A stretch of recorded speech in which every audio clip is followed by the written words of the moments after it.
We're back again, another live. Gonna let people file in here.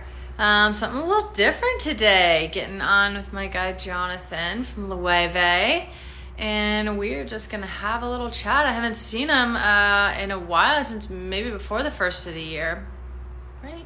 Maybe after. I can't remember, since we started our campaign. See how he's doing. This should be fun.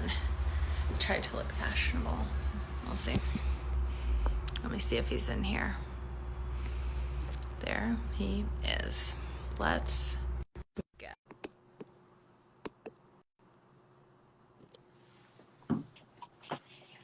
Hello. There he is. How are you? How are you? I don't even know, but I'm good. I'm good. I'm This is smiling. my first one of these. Oh, You're really?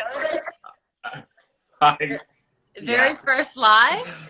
So I'm in the spare bedroom trying to work. I've been literally trying to do this with the team this morning, trying to work out how to do it. So I finally cracked it. Yeah, I've done about 50 of them, and every time I'm like, I'm just not sure how it works. Every time I get on, I'm like, I don't know. Let's try to find them. Let's try to get in here.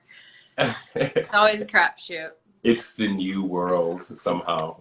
Very I feel like every day has been a Zoom meeting or a conference call, or everything is not tactile. You've got to. No, not at It's all. all kind of out here somewhere.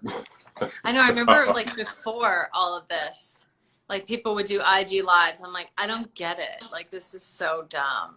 And now I'm doing like 3 a week, and I love it. And it's like the only live TV that we have is people doing their own.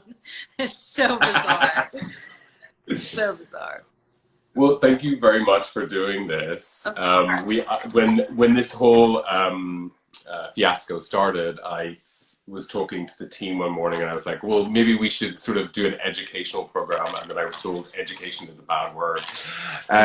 So then I thought like this idea of casa, the home, and Loewe is really talking about craft and making and being in the head of your game. And I kind of wanted to speak to you because when I was doing the campaign with Stephen about 2 months before, you came to my mind, and I was like, you were someone who was at the top of their game, and I think because of my dad being involved in sport, I was kind of like, okay, I'm gonna, go out there and ask.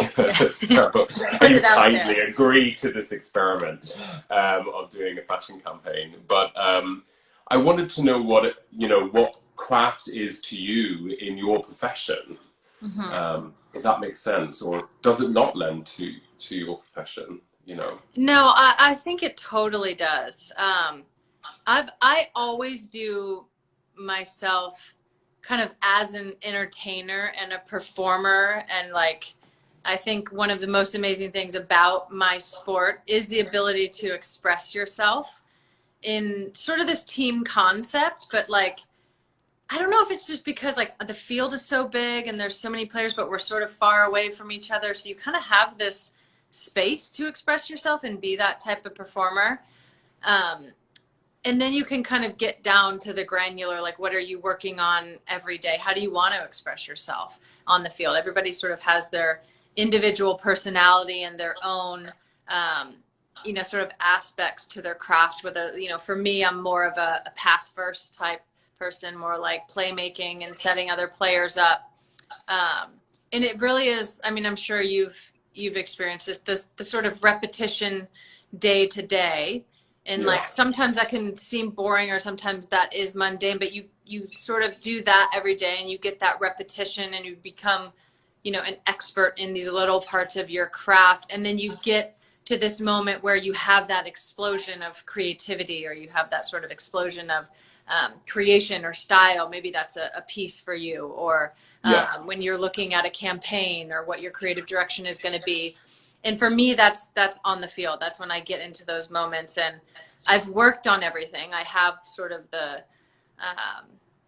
sort of technical expertise in those areas. So then when I go to put it all together, maybe I take different areas and put something together that I've never put before. And it's kind of this whole different experience. So that's kind of how I view craft, of like breaking it down, being able to have the technical expertise in all these different areas, whether that's, you know, for you, that might be being able to sew or being able to draw or being able to, you know, creatively see these things. For me, that's, you know, being fit and being creative and understanding the other team, understanding myself, what I'm trying to do. And then you get in the arena, whatever that is, and you get to just be yourself and be free. Which is the adrenaline part that kind of pushes everything. Rush. Yeah, no, I it's kind of similar in a weird way in fashion, because it's sort of, you know, when I think of sport, I always think it's about teamwork. And I actually think in a weird way, teamwork has become probably one of the most important things that will be needed in the next coming years, I feel, on many levels. Every level, about people working together. And I feel like, in a weird way, when you think of craft, sometimes it can be a very solitude thing, but at the same time, it's actually something which kind of liberates you with people. It's sort of an expression. And I feel that we're in this period where like teamwork is what you get solutions from. And I think we globally are realizing that quite quickly, that if we don't work together, it becomes incredibly difficult. Right. So, you know, it's a strange moment in a weird way to have, you know, I was actually really excited to talk to you about it, because this idea of kind of meetings of minds, and I wanted to kind of ask you, is there anyone that you have met on your kind of journey that like is a kind of a meeting of minds that was opposite to you, that kind of opened your eyes to something?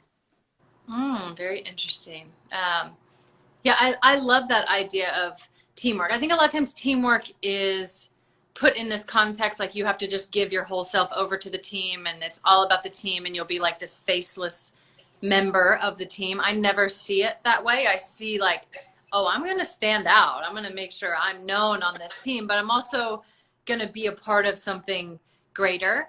And in terms of the person, I feel like I think of my teammate Tobin Heath, and we're business partners as well. We have, you know, our little fashion brand that we're starting out with, Re-Ink. And like, I'm so vocal. I'm so out there. I express myself like in the most external way possible. And Tobin's kind of the opposite. She doesn't really express her emotions in words. She puts it in a painting, or she puts it in a design, or she puts it in these crazy ideas that no one could ever understand until she makes it sort of come to life. And so having that process of feeling like we're both very creative and we both have really strong sort of fingerprints, whether it be on the team or on our company or on the designs, we're so dominant, but in the opposite way, that it kind of just comes together. And I feel like I wouldn't be able to do what I can do best without her sort of giving me that creativity. And I think sometimes I can give that voice to this incredible, you know, work that Tobin's doing, or the creativity or the art part of it that maybe she doesn't do or she doesn't want to do. And so I always put that in the context of teamwork. Like, you don't have to give yourself up and be like, you know, this potato sack that never gets seen. You can be flamboyant, you can be outrageous, you can be shy, you can be whatever you want. And then you appreciate each individual part of the whole, and you end up getting something better than you would have gotten on your own or just individually. Yeah, it's the idea of like a sounding board. I have I work with a stylist called Benjamin Bruno, and he is like the person that is like the sounding board for me. He's the person who kind of is able to say no, who's able to say could be better. And I think, you know, it's those sort of kind of, I think those creative dialogues that it's actually sometimes when you find that person, it's probably the most rewarding, you know, in terms of in work. You know, it kind of gets you friction. You know, I always believe in like, in fashion, for example, I think friction is really important. You know, you need this like kind of like tension in clothing to really kind of make you think more, if you know what I mean. You know, you kind of not get too comfortable. You know, there's nothing worse when you feel too comfortable in something that it usually is really bad. Yeah. Whatever you're designing usually ends up really not being very good. Right. But yeah, and what when we approach you, obviously, you know, you love fashion, you know, like what kind of inspire, you know, in terms of like, you know, I'm incredibly inspired by athletes because it's patience. You need incredible patience, and I'm not a very patient person, and I would love to say I was really fit, but I am not the fittest. But I like this kind of like determination. But I was wondering what you saw in fashion that you liked. Do you know what I mean? Like what, you know, what do you think? You know, in a weird way, it's two questions. You know, what do you like in fashion, and where do you think fashion could go? You know, in the next period. Hmm. I think from the time I was really little, frankly, fashion and clothing and jewelry and sort of the accessorizing part is always a way that I use to express myself. And I think that it's really important that people do that. I think not only, you know, for yourself, you know, everybody has to get up in the morning and get dressed. They have to do something. So you might as well put something on that matches your mood or makes you feel a certain way. And maybe some people dress to, you know, as like a sort of armor. And maybe some people dress as a provocation or as a question to people when they're going out into the world or whatever it may be. I always found that really important. Kind of in everything that I do, I have this like innate desire to express myself, not to like a look at me, but like I think it from the inside it makes me feel better. So then when I go out into the world, I feel more like myself and like I can bring myself to the world. And I think from what makes me so interested in fashion is it's an area that I don't really have a lot of expertise in, but it's something that we interact with every single day. And I think, you know, same with art and music and any sort of, you know, in the creative fields, it makes you think. And so to see someone's vision, you know, come to life, it's like it's an insight into that person, you know, who they are as a person, but also, you know, what they're interested in, maybe like what they're asking the world. Like, are they trying to just put out a beautiful piece and that might be enough? Are they asking a question? You said kind of the tension with it as well. Like, Yeah. there's this, you know, we all sort of present ourselves in certain ways, and I find it's so interesting, like seeing how everybody presents themselves, and then, you know, from a brand perspective, like there's a whole collection that's telling an entire story. I love that about it. I mean, you can, you know, sometimes whatever, I just put on, you know, my gray sweatsuit and I'm just chilling, but sometimes like you want that little bit of a bigger story, something people can connect with. And I feel like with fashion now, I mean, I'm sure there's been storytelling all along, but I think there's a deeper desire from the consumer to have it be meaningful, to have there be, whether that's a mission-driven company or, you know, a company that's going more sustainable or a company that, you know, is telling a story that is reflective of the times that we're in. I think people are searching for something more. I think we've sort of gone through this like crazy consumer phase where we're just going to consume, consume, consume. And now it's like, okay, maybe let's just like take a step back. What do the clothes actually mean, or what's the, you know, creative director or the company trying to express with it? And is there sort of a cultural element that we can get to, or a conversation that we can get to through other mediums than just having the conversation? And I think fashion is one of those mediums for sure. Yeah, no, because when I first started Loewe, I wanted to try to. I started like 6.5 years ago, and it was this sort of. It was the kind of the first big job I'd ever been given. Someone actually trusted me at the end to give me a brand.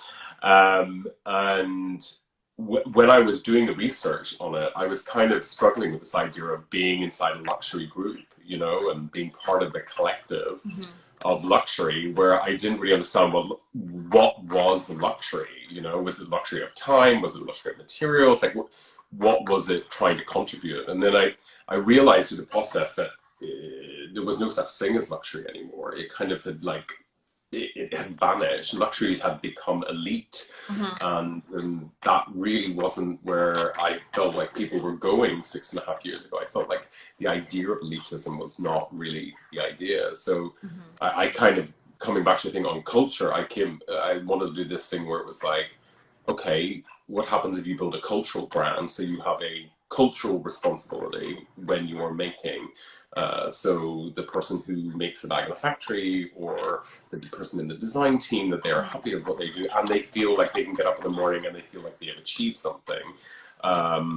And that there is kind of accountability for all the products. So it was sort of like a kind of mission in a weird way to try to unlock my own problem with luxury. And now we're in this moment where I have been like housebound for 2 months, scratching the wall. And in a weird way, it sort of has come apparent that, like, in a weird way, all there is really left is culture. You know, it's sort of the idea of making, or the idea of team building, or the idea of leadership. You know, like, what do you think is the key attributes of a very good leader? Oof. I think there has to be a self-confidence about you first and foremost. I think you have to be comfortable and sort of sure of who you are, because I think to be a great leader, you have to a lot of times leave yourself out of it. You've got to sort of leave yourself behind. You can't lead with your perspective, and you can't lead with your desires or what you need out of it. That has to sort of be to the side. I think that you need an amount of bravery, and sometimes that's a verbal form, whether that's talking to someone or being willing to stand up, or just to sort of be that kind of that figure, whether it's for your team or the people that you work with. I think you have to have a clear vision of what you want and what you're going for as well. It's one thing to sort of ad hoc in the moment, kind of like get people together, but if you don't have your eye on, like, what's the ultimate goal, like what are we actually trying to do here, then I think you can get a little bit lost. And then I think the last thing I would probably say is just a really, like, genuine amount of respect for the people that you're working with, or the team that you're leading, or the other players, or the other people that you're working with. I think that there needs to be, space for people's opinions to be heard, and people need to feel valued and feel like they can bring their full selves, while knowing that, like, at the end of the day, your voice might carry a little bit of weight, but you've sort of, like I said before, left yourself at the door a bit. And so you sort of allow everyone, and you kind of like congregate everything together and make sure that it's sort of molded in the right way. And then you can kind of bring, I guess, that finished product. You're sort of the shepherd of that finished product. That's kind of how I view it. Another question I had was, we've been doing through the series, we've been talking to people who make baskets and people who make ceramics and all different forms of craft through the Loewe Foundation. And I wanted to kind of ask you if there was something that you were to kind of lend your hand to. Would it be ceramics? Would it be basketry? Would it be textile? If you were going to take up a craft skill? Oh, I would love to. I don't know if this is the right way. Is it an atelier? Is that like they sew everything together? They like, yeah. I would love to know the amount of things that I've cut, either like cut the sleeve off or cut the pants, and then I'm like, well, I can't hem, I can't do a seam, I can't put it all back together. I would love to actually be able to, like, make my own garments. I've always felt from the time I was so young, I've been, cutting my clothes and tying things together forever.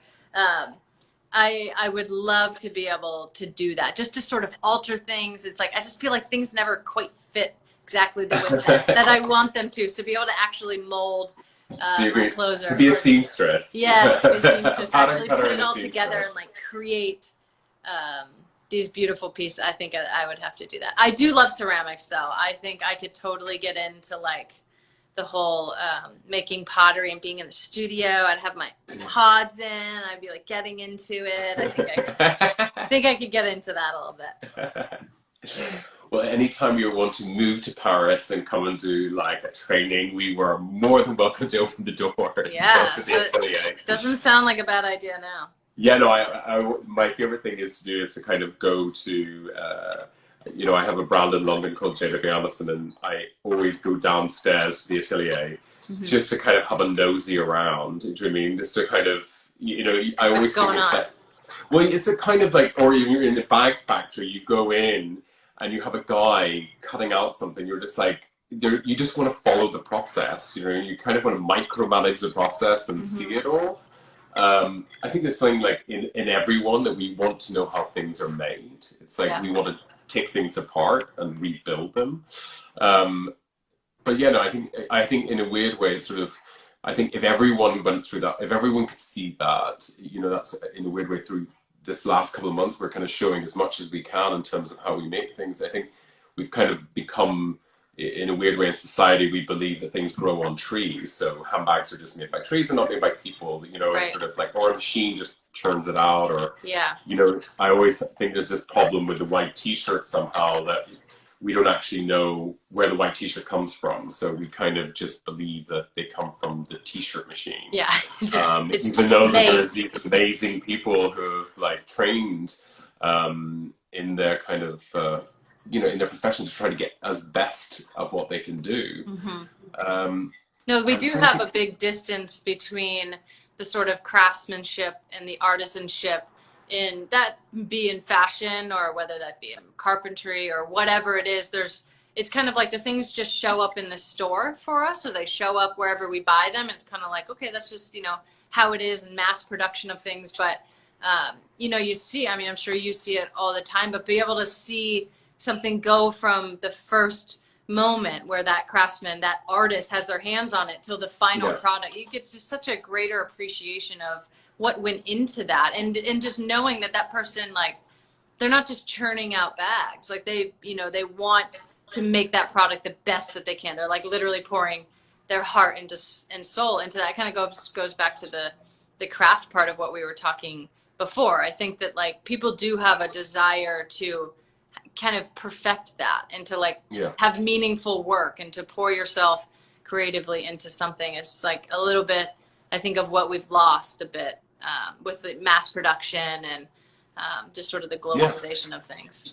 Yeah, no, it's strange. It's strange how we ended up here so quickly somehow. Mm. You know, I think, you know, when we did a basket project a year ago, and it was like it took like maybe 2 years to kind of work, do you know what I mean? And it was working with different basket people all around the world and sharing information and even making objects that really weren't useful and objects which were incredibly useful. And I feel like I think what will be nice in the next while is it's going to allow people to understand that you have to be able to experiment to be able to create. You know what I mean? You have to be able to kind of you need the best craftsmen, and ultimately that is an ecosystem. That is part of the cultural thing where by employing and keeping people employed, you keep these crafts passing on from generation to generation. It's like, you know, Loewe is going since 1846. And we have Yeah. got some of the best bag people in the world. And I always feel like I have this like responsibility every day to make sure that we come up with something that is going to keep these people Yeah. excited and not think I'm dismantling something. Right. Anyway, last question. What could my last question be? Um, Obviously this year is kind of a year that is kind of a year of reflection. Um, but what would you like to kind of what would you like to see achieved from this year for yourself and for the world somehow? Yeah. Um, I think that this, you know, certainly in all of our lifetimes, I mean, really since, you know, the last time that we had a global pandemic like this over 100 years ago, this is the first time that we hit not just the pause button, but the stop button. This is, you know, completely, in so many ways, floored the world all at the same time. And I think, as you were saying before, the interconnectedness of everything, the reality that if we don't all work together, we're not coming out of this anytime soon. And when we do, it's going to be messy.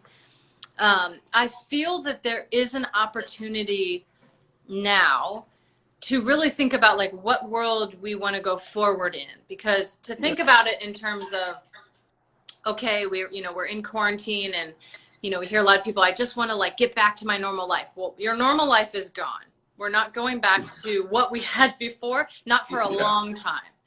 So in the absence of that, what do we want to move toward? And I think you can look at that in a lot of ways. I mean, in the US, we obviously have an election coming up. We can, change our politics, whatever. But I think it goes way beyond that. It's kind of like, what sort of life do we want to live? I think we've, like we were saying before, we've sort of caught up in the kind of globalization and, mass production of things, and away from the community and away from each other and away from the artisans and the, creatives and the chefs and just normal people doing normal things.